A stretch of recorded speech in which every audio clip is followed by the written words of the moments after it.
ಅನುಷಾ ರೈ ಅವರ skin care routine ಹಿಂಗೆಲ್ಲ ಇರುತ್ತೆ ಅಂತ. ಅದನ್ನ ಚೆನ್ನಾಗಿ ನೀರು ಕುಡಿಬೇಕು, ಫ್ರೂಟ್ಸ್ ಚೆನ್ನಾಗಿ ತಿನ್ಬೇಕು, ಚೆನ್ನಾಗಿ ನಿದ್ದೆ ಮಾಡಬೇಕು. ಆಚೆಗಡೆ ಕೆಮಿಕಲ್ ಪ್ರಾಡಕ್ಟ್ಸ್ ಯೂಸ್ ಮಾಡೋದಕ್ಕಿಂತ ನಿಮಗೆ ಸಮಯ ಇದ್ದಾಗ ದಯವಿಟ್ಟು ಹಣ್ಣು ತರಕಾರಿಗಳನ್ನ ಜಾಸ್ತಿ ನೀರು ಕುಡ್ದಿಲ್ಲ ಅಂದ್ರೆ ಸ್ಕಿನ್ ಇಮಿಡಿಯೇಟ್ ಆಗಿ ಡಲ್ ಆಗೋದಿರ್ಬೋದು, ಡ್ರೈ ಆಗೋದಿರ್ಬೋದು ಆಗ್ತಾ ಇರುತ್ತೆ. ಸೊ ನೀರೇ ತುಂಬಾ ಇಂಪಾರ್ಟೆಂಟ್ ಸ್ಕಿನ್ ಕೇರ್ಗೆ. ಸಾಧ್ಯ ಆದ್ರೆ ಐಸ್ ಕ್ಯೂಬ್ ನ ವಾಟರ್ ಅಲ್ಲಿ ಹಾಕೊಂಡು ಡಿಪ್ ಮಾಡೋದಿರ್ಬೋದು ಒಂದು 5-10 ನಿಮಿಷ. ಸ್ಕಿನ್ ಸ್ವಲ್ಪ ಟೈಟ್ ಇರುತ್ತೆ ಅಂಡ್ ಚೆನ್ನಾಗಿರುತ್ತೆ.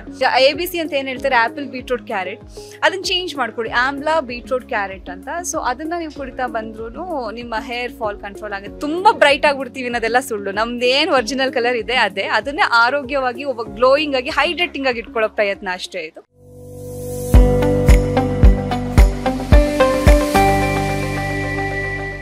ನಮ್ಮ ನಟಿಯಾಗಿ ನಾವು ಆನ್ ಸ್ಕ್ರೀನ್ ಚೆನ್ನಾಗಿ ಕಾಣಿಸ್ಕೋಬೇಕು ಅಂದರೆ ನಮ್ಮ ಫಿಟ್ನೆಸ್ ಆಗಿರ್ಬೋದು, ಸ್ಕಿನ್ ಕೇರ್ ಆಗಿರ್ಬೋದು ತುಂಬ ಇಂಪಾರ್ಟೆಂಟ್ ಆಗಿರುತ್ತೆ. ಅನುಷಾ ರೈ ಅವರ ಸ್ಕಿನ್ ಕೇರ್ ರೂಟೀನ್ ಹಿಂಗೆಲ್ಲ ಇರುತ್ತೆ ಅಂತ. ನನಗೆ ಇವತ್ತರೆಗೂ ನಾನು ಫೇಶಿಯಲ್ಸ್ ಅದೆಲ್ಲ ಏನು ಮಾಡ್ಸೋಕೆ ಹೋಗಲ್ಲ. ಸ್ಕಿನ್ ಕೇರ್ ಅಂತಂದರೆ ಚೆನ್ನಾಗಿ ನೀರು ಕುಡಿಬೇಕು, ಫ್ರೂಟ್ಸ್ ಚೆನ್ನಾಗಿ ತಿನ್ನಬೇಕು, ಚೆನ್ನಾಗಿ ನಿದ್ದೆ ಮಾಡಬೇಕು. ಅಂದರೆ ಟೈಮ್ ಸಿಗಲ್ಲ, ಬಟ್ ಡೆಫಿನೆಟ್ಲಿ ಆಚೆಗಡೆ ಕೆಮಿಕಲ್ ಪ್ರಾಡಕ್ಟ್ಸ್ ಯೂಸ್ ಮಾಡೋದಕ್ಕಿಂತ ನಿಮಗೆ ಸಮಯ ಇದ್ದಾಗ ದಯವಿಟ್ಟು ಹಣ್ಣು ತರಕಾರಿಗಳನ್ನ ಜಾಸ್ತಿ ತಿನ್ಬೇಕು. ಯಾಕಂದರೆ ಏನೇ ಕ್ರೀಮ್ಸು, ಏನೇ ಒಂದು ಮೆಡಿಸನ್ಸ್ ಆಚೆ ಏನೇ ಮಾಡೋರು ಅದೆಲ್ಲ ಪ್ರಿಪೇರ್ ಮಾಡೋದೇ ಆಬ್ವಿಯಸ್ಲಿ ವೆಜಿಟೇಬಲ್ಸು, ಫ್ರೂಟ್ಸ್ ಇಂದ. ಸೊ ಅದನ್ನೇ ನಾವು ಇಂಟೇಕ್ ಮಾಡಿ ಆಚೆಗಡೆ ಏನು ಹಚ್ತೀವಿ ಅನ್ನೋದಕ್ಕಿಂತ ನಾವು ಏನು ಇಂಟೇಕ್ ಮಾಡ್ತೀವಿ ಅದು ತುಂಬ ಇಂಪಾರ್ಟೆಂಟ್ ಆಗುತ್ತೆ. ಕಣ್ಣು ತುಂಬ ನಿದ್ದೆ, ಒಳ್ಳೆ ಊಟ, ಆ ಒಳ್ಳೆ ಊಟದಲ್ಲಿ ಸಾಕಷ್ಟು ತರಕಾರಿ, ಹಣ್ಣುಗಳು ಇರಬೇಕು, ಅಂಡ್ ತುಂಬ ನೀರು ಕುಡಿಬೇಕು. ನೀರು ತುಂಬ ಇಂಪಾರ್ಟೆಂಟ್. ನೀರು ಬಿಟ್ಟರೆ ಸ್ಕಿನ್ ಹೋಗ್ಬಿಡುತ್ತೆ. ಅದು ನಾನು ಎಕ್ಸ್ಪೀರಿಯನ್ಸ್ ಮಾಡಿದ್ದೀನಿ. ಕೆಲವೊಮ್ಮೆ ಈ ಥರ ಹಿಂಗೆಲ್ಲ ಕೂತ್ಕೊಂಡಾಗ ಫುಲ್ ಡೇ ಶೆಡ್ಯೂಲ್ಸ್ ಆದಾಗ ಅಂಡ್ ಆಚೆ ಟ್ರಾವೆಲ್ ಮಾಡ್ತಿರ್ಬೇಕಾದ್ರೆ ನೀರು ಕುಡಿಯೋಕ್ಕಾಗಲ್ಲ. ನೀರು ಕುಡ್ದಿಲ್ಲ ಅಂದ್ರೆ ಸ್ಕಿನ್ ಇಮಿಡಿಯೇಟ್ ಆಗಿ ಡಲ್ ಆಗೋದಿರ್ಬೋದು, ಡ್ರೈ ಆಗೋದಿರ್ಬೋದು ಆಗ್ತಾ ಇರುತ್ತೆ. ಸೊ ನೀರೇ ತುಂಬ ಇಂಪಾರ್ಟೆಂಟ್ ಸ್ಕಿನ್ ಕೇರ್ಗೆ. ಸೊ ತುಂಬ ಚೆನ್ನಾಗಿ ನೀರು ಕುಡಿಬೇಕು, ಟೈಮ್ ಸಿಗ್ದಾಗ ನಿದ್ದೆ ಮಾಡಬೇಕು, ಜಾಸ್ತಿ ಸ್ಟ್ರೆಸ್ ಮಾಡ್ಕೋಬಾರ್ದು. ಸ್ಟ್ರೆಸ್ ಮಾಡ್ಕೊಳ್ದೆ, ಟೆನ್ಷನ್ ಮಾಡ್ಕೊಳ್ದೆ ಒಳ್ಳೆ ಊಟ ಅಂದರೆ ಹೆಲ್ದಿ ಆಗಿರುವಂಥ ಊಟ ತಿನ್ಕೊಂಡ್ರೆ ಸ್ಕಿನ್ ತುಂಬ ಚೆನ್ನಾಗಿರುತ್ತೆ. ನಟಿ ಆದಮೇಲೆ ಮೇಕಪ್ ಅನ್ನ ಮಾಡಬೇಕಾಗುತ್ತೆ. ಗಂಟೆಗಟ್ಟಲೆ ಔಟ್ಡೋರ್ ಆಗಿರ್ಬೋದು, ಇಂಡೋರ್ ಆಗಿರ್ಬೋದು, ಶೂಟ್ಸ್ ಎಲ್ಲ ಇರುತ್ತೆ. ಮೇಕಪ್ ಇಂದನೂ ಕೂಡ ಒಂದು ಸ್ಕಿನ್ ಎಲ್ಲ ಡ್ಯಾಮೇಜಸ್ ಆಗ್ತಾ ಇರುತ್ತೆ. ಸೊ ಯಾವ ರೀತಿ ಅಂತಹ ಪ್ರಾಡಕ್ಟ್ಸ್ ಅನ್ನ ಯೂಸ್ ಮಾಡ್ತೀರಾ ನೀವು ಅಂತ? ಡೆಫಿನೆಟ್ಲಿ ಮೇಕಪ್ ಇಂದ ಇರ್ಬೋದು, ಅಂಡ್ ನಮ್ಗೆ every day hair straightening, curling ಅಂತ ಹೀಟ್ ಆಗ್ತಾ ಹೇರ್ ಹಾಳಾಗ್ತಿರುತ್ತೆ, ಸ್ಕಿನ್ ಹಾಳಾಗ್ತಾ ಇರುತ್ತೆ. ಸೊ ಮನೇಲಿ ಏನೇನು ಕೇರ್ ಮಾಡ್ಕೋಬೇಕು ಅದೆಲ್ಲಾನು ತುಂಬ ಇಂಪಾರ್ಟೆಂಟ್. ಈಗ ಕರ್ಲ್ ಸ್ಟ್ರೈಟ್ ಮಾಡ್ಕೊಳ್ಳೋದಕ್ಕೂ ಮುಂಚೆ ಹೀಟ್ ಪ್ರೊಟೆಕ್ಟರ್ನ ಹಾಕಬೇಕು, ಸೆರಮ್ಸ್ನ ಹಾಕಬೇಕು. ಆ್ಯಂಡ್ ಫೇಸ್ಗೂ ಅಷ್ಟೇ, ಬೆಳಗ್ಗೆ ಎದ್ದ ತಕ್ಷಣವೇ ಫೇಸ್ ಸೆರಮ್ ಏನಿದೆ ಅದನ್ನು ಹಾಕಬೇಕು. ಆ್ಯಂಡ್ ಟೋನರ್ ಹಚ್ಕೋಬೇಕು. ಮಾಯಿಶ್ಚರೈಸರ್, ಸನ್ಸ್ಕ್ರೀನ್ ತುಂಬಾ ಇಂಪಾರ್ಟೆಂಟು. ಸೊ ಬೆಳಗ್ಗೆ ಎದ್ದ ತಕ್ಷಣ ಅದೊಂದು, ಮತ್ತು ಐಸ್ ಇಲ್ಲ ನಿಮ್ಗೆ ಸಾಧ್ಯ ಆದರೆ ಐಸ್ ಕ್ಯೂಬ್ನ ವಾಟರಲ್ಲಿ ಹಾಕ್ಕೊಂಡು ಡಿಪ್ ಮಾಡೋದಿರ್ಬೋದು ಒಂದು 5-10 ನಿಮಿಷ. ಅದಾಗಲಿಲ್ಲ ಅಂತಂದರೆ ನಿಮ್ಗೆ ಆನ್ಲೈನಲ್ಲಿ ಐಸ್ನ ಇಡೋವಂಥದ್ದೇ ಒಂದು ಸಿಗುತ್ತೆ, ಹಿಂಗೆ ಜಸ್ಟ್ ರೋಲ್ ಇರ್ತಾರೆ, ಅದನ್ನು ಅಪ್ಲೈ ಮಾಡ್ಕೊಂಡಾಗ ಸ್ಕಿನ್ ಸ್ವಲ್ಪ ಟೈಟ್ ಇರುತ್ತೆ ಆ್ಯಂಡ್ ಚೆನ್ನಾಗಿರುತ್ತೆ. ಸೊ ಮನೇಲಿ ಏನೇನೆಲ್ಲ ಮಾಡ್ಕೊಳ್ಳೋಕೆ ಸಾಧ್ಯ ಅದನ್ನು ಮಾಡ್ಕೋಬೇಕು. ಅಂದರೆ ಅದಂತೂ ಮಸ್ಟ್ ಆ್ಯಂಡ್ ಶುಡ್. ಬೆಳಗ್ಗೆ ಎದ್ದ ತಕ್ಷಣ ಐಸ್ ಡಿಪ್ ಮಾಡ್ಕೊಬೇಕು. ಆಗಿದ ತಕ್ಷಣ ಫೇಸ್ ವಾಶ್ ಮಾಡಿಕೊಂಡು ಸೆರಮ್, ಟೋನರ್, ಸನ್ಸ್ಕ್ರೀನ್, ಮಾಯಿಶ್ಚರೈಸರ್. ಅದೇ ಮೇಕಪ್ ಮಾಡೋ ಅವಶ್ಯಕತೆ ಇಲ್ಲದೆ ಇದ್ದಾಗ ಮನೇಲಿ ಇದೊಂದು ರೂಟೀನ್ನ ನೀವು ಎವ್ರಿ ಡೇ ಫಾಲೋ ಮಾಡ್ಕೊತಾ ಬಂದರೆ ಸ್ಕಿನ್ ಹೈಡ್ರೇಟ್ ಆಗಿರುತ್ತೆ, ಚೆನ್ನಾಗಿರುತ್ತೆ, ಗ್ಲೋಯಿಂಗ್ ಇರುತ್ತೆ.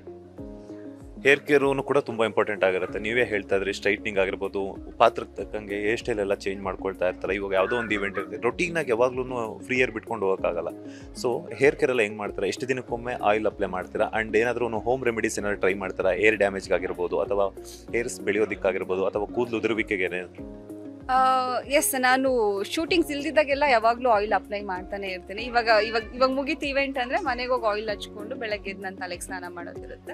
ಆ್ಯಂಡ್ ಶಾಂಪೂಸ್ ಎಲ್ಲರಿಗೂ ಒಬ್ಬೊಬ್ರಿಗೆ ಒಂದೊಂದು ಸೂಟ್ ಆಗುತ್ತೆ. ಸೊ ಯಾವುದು ಅಂತ ನಾನು ಸಜೆಸ್ಟ್ ಮಾಡಲ್ಲ. ಬಟ್ ಆಯಿಲ್ ಏನಂತಂದರೆ ಒಂದು 5 ಥರ ಆಯಿಲ್ ಮಿಕ್ಸ್ ಮಾಡಿ ನಾನು ಹಚ್ಚೋದು. ಆಲ್ಮಂಡ್, ಆಮೇಲೆ ಹರಳೆಣ್ಣೆ, ಕೊಬ್ಬರಿ ಎಣ್ಣೆ, ಆಮೇಲೆ ಆಮೇಲೆ 4-5 ಥರ ಆಯಿಲ್ಸ್ ಏನೇನಿರುತ್ತೆ ಅದೆಲ್ಲ ಮಿಕ್ಸ್ ಮಾಡಿ ಅದ್ರ ಜೊತೆಗೆ ಅದನ್ನು ಕಾಯಿಸ್ಬೇಕಾದ್ರೆ ಸ್ವಲ್ಪ ಆಮ್ಲ, ಬೆಟ್ಟದ ನೆಲ್ಲಿಕಾಯಿ ಅಂತ ಏನಿರುತ್ತೆ ಅದು, ತುಳಸಿ ಎಲೆಗಳು, ಹೈಬಿಸ್ಕಸ್, ದಾಸವಾಳದ ಎಲೆ, ಸ್ವಲ್ಪ ಬೇವಿನ ಎಲೆ, ಸ್ವಲ್ಪ ಕರಿಬೇವಿನ ಸೊಪ್ಪು, ಇಷ್ಟನ್ನು ಹಾಕಿ ಸ್ವಲ್ಪ ಕುದಿಸಿ ಅದನ್ನು ಒಂದು ಹದದಲ್ಲಿ ಕುದಿಸಿ ಅದನ್ನು ಅಪ್ಲೈ ಮಾಡ್ಕೊಳ್ತಾ ಬಂದರೆ ಹೇರ್ ಫಾಲ್ ಕಂಟ್ರೋಲ್ ಆಗುತ್ತೆ. ಆ್ಯಂಡ್ ಹೇರು ತುಂಬ ತಿಕ್ಕಾಗಿ ಲಾಂಗ್ ಆಗಿರುತ್ತೆ.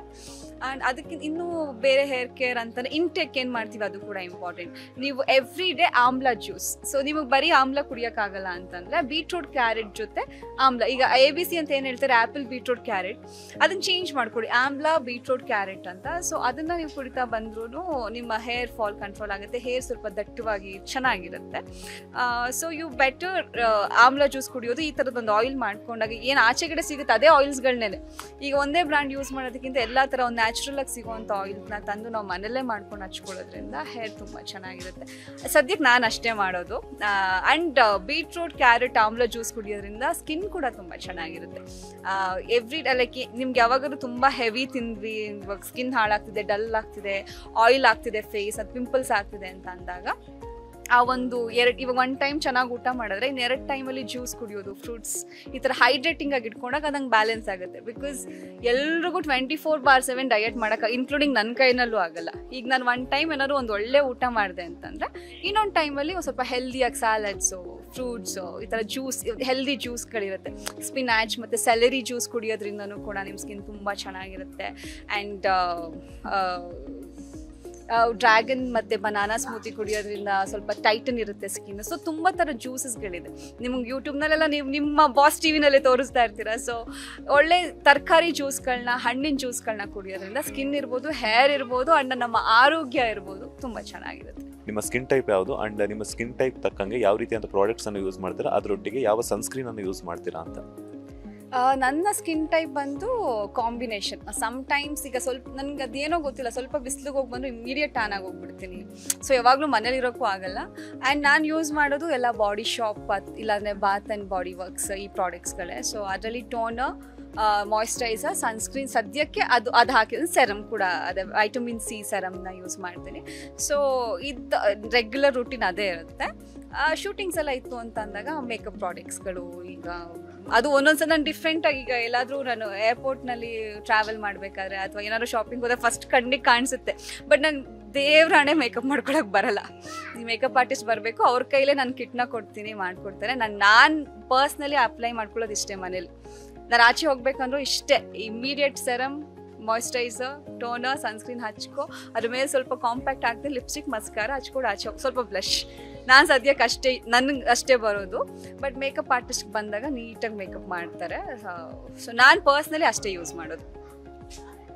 ಕೆಲವೊಬ್ಬರೆಲ್ಲ ಹೋಮ್ ರೆಮಿಡೀಸ್ ಎಲ್ಲ ಟ್ರೈ ಮಾಡ್ತಾರೆ. ಸೊ ಫ್ರೀ ಇದ್ದಾಗಲ್ಲ ನೀವು ಏನಾದರೂ ಹೋಮ್ ರೆಮಿಡೀಸ್ ಅಥವಾ ಅಮ್ಮ ಏನಾದರೂ ಹೇಳ್ತಾ ಇರ್ತಾರ ಹೋಮ್ ರೆಮಿಡೀಸ್ ಆಗಿರ್ಬೋದು, ಕೆಲವರು ಅರಿಶಿನ ಮತ್ತು ಹಾಲು, ಮೊಸರೆಲ್ಲ ಮಿಕ್ಸ್ ಮಾಡಿಕೊಂಡು ಪ್ಯಾಕ್ ಮಾಡ್ಕೊಳ್ಳೋಂಥದ್ದು. ನೀವು ಈ ಥರ ಹೋಮ್ ರೆಮಿಡೀಸ್ ಜಾಸ್ತಿ ಟ್ರೈ ಮಾಡ್ತಾರಾ? ಬ್ಯೂಟಿ ಪಾರ್ಲರ್ಗೆ ಹೋಗ್ತೀರಾ ಫೇಶಿಯಲ್ ಮಾಡಿಸೋದು?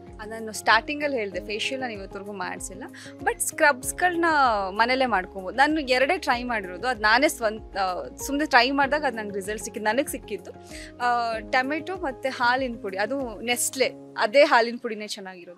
ನೆಸ್ಲೆ ಹಾಲಿನ ಪುಡಿ, ಟೊಮೆಟೊ, ಇದನ್ನು ಒಂದು 10 ಮಿನಿಟ್ಸ್ 20 ಮಿನಿಟ್ಸ್ ಕೈಗೆ, ಫೇಸ್ಗೆ ಅಪ್ಲೈ ಮಾಡಿಕೊಂಡ್ರೆ ನಿಮಗೆ ಅದು ಒಂದಿನಕ್ಕೆ ಯಾವುದು ರಿಸಲ್ಟ್ ಸಿಗಲ್ಲ. ಈವನ್ ಬಾಡಿ ಮೇಂಟೈನ್ ಮಾಡಬೇಕು ಅಂದ್ರೆ 3 ತಿಂಗಳು ಬೇಕೇ ಬೇಕು. ಸೊ ಈ ಥರ ನೀವು ಕಂಟಿನ್ಯೂಸ್ ಆಗಿ ಕನ್ಸಿಸ್ಟೆನ್ಸಿ ಮೇಂಟೈನ್ ಮಾಡಿಕೊಂಡು 1 ವಾರ 15 ದಿನ ಮಾಡ್ಕೊಂಡು ಬರೋದ್ರೆ ನೀವೇ ರಿಸಲ್ಟ್ಸ್ನ ನೋಡ್ತೀರಾ. ಆ ಟ್ಯಾನ್ ಡಲ್ ಸ್ಕಿನ್ನಿಂದ ತುಂಬ ಬ್ರೈಟ್ ಆಗಿಬಿಡ್ತೀವಿ ಅನ್ನೋದೆಲ್ಲ ಸುಳ್ಳು. ನಮ್ದೇನು ಒರಿಜಿನಲ್ ಕಲರ್ ಇದೆ ಅದನ್ನೇ ಆರೋಗ್ಯವಾಗಿ ಒಬ್ಬ ಗ್ಲೋಯಿಂಗ್ ಆಗಿ ಹೈಡ್ರೇಟಿಂಗ್ ಆಗಿ ಇಟ್ಕೊಳ್ಳೋ ಪ್ರಯತ್ನ ಅಷ್ಟೇ ಇದು. ಸೊ ಹಾಲಿನ ಪುಡಿ, ಟೊಮೊಟೊ ಹಚ್ಚೋದ್ರಿಂದ ಒಂದು ದಿನ 10-15 ನಿಮಿಷ ಹಚ್ಚೋದ್ರಿಂದ ತುಂಬ ಗ್ಲೋ ಇರುತ್ತೆ, ಸ್ಕಿನ್ ಚೆನ್ನಾಗಿರುತ್ತೆ. ಆ್ಯಂಡ್ ಸ್ಕ್ರಬ್ ಏನಾದರೂ ಬೇಕು, ಎಲ್ಲಾದರೂ ಬಿಸಿಲಿಗೆ ಹೋಗಿ ಬಂದಾಗ ಕಾಫಿ ಪುಡಿ, ಸಕ್ಕರೆ, ಸ್ವಲ್ಪ ಜೇನುತುಪ್ಪ, ಇದನ್ನು ಮಿಕ್ಸ್ ಮಾಡಿಕೊಂಡು ಸ್ಕ್ರಬ್ ಮಾಡ್ಕೊಬೋದು ನ್ಯಾಚುರಲ್ ಆಗಿ. ಆವಾಗ ಟ್ಯಾನ್ ಎಲ್ಲ ರಿಮೂವ್ ಆಗುತ್ತೆ. ನಾನು 2 ಪ್ರಾಡಕ್ಟ್ಸ್ ಮನೇಲಿ ಟ್ರೈ ಮಾಡಿರೋದು. ಲೇಟೆಸ್ಟ್ ಹಾಗೂ ಇಂಟ್ರೆಸ್ಟಿಂಗ್ ಸುದ್ದಿಗಳಿಗಾಗಿ ಬಾಸ್ ಟಿವಿ ಕನ್ನಡ ಚಾನೆಲ್ನ ಸಬ್ಸ್ಕ್ರೈಬ್ ಮಾಡಿ, ಹಾಗೆಯೇ ಬೆಲ್ ಐಕಾನ್ ಪ್ರೆಸ್ ಮಾಡಿ. ಇದರ ಜೊತೆಗೆ ಫೇಸ್ಬುಕ್, ಇನ್ಸ್ಟಾಗ್ರಾಮ್, ಎಕ್ಸ್ ನಲ್ಲೂ ಮಿಸ್ ಮಾಡದೆ ಫಾಲೋ ಮಾಡಿ.